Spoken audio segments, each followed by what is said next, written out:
Neri right now doesn't seem spooked by the punching power.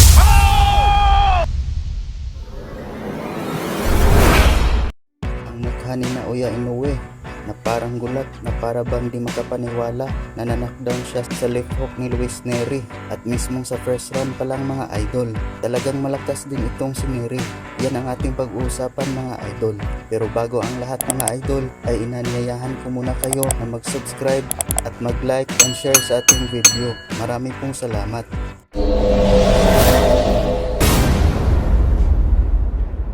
Nakakagulat ang pagkatumba ni Naoya Inoue, the Monster of Japan mga idol. Kasi first time itong nangyari sa buong professional boxing career niya mga idol. Gulat na gulat ang mga nanonood, pati mga fans ay nagsisigawan. At pati nga rin si Inoue nagulat, halata sa mukha niya mga idol.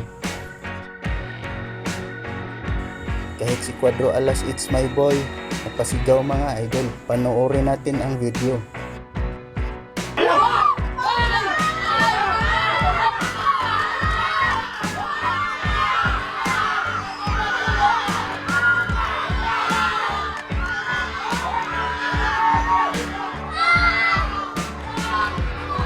At naghamon na tuloy kay Inoue.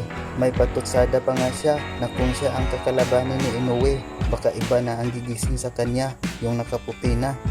Pero ang bilis makarecover na Inoue at gumanti pa sa round 2 mga idol. At habang tumatagal sa ring ay mas lalo pang lumiksi, bumilis at lumakas si Inoue para bang si Manny Pacquiao mga idol. At sa round 3 hanggang round 5 ay para bang pinaglalaruan ni Inoue si Neri mga idol at bumagsak ulit dito si Neri. At sa round 6 ay dito na nakio si Neri.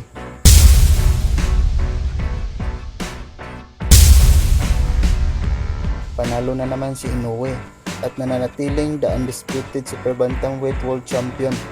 Sa tingin niyo mga idol, sino kaya ang susunod na lalaban kay Inoue?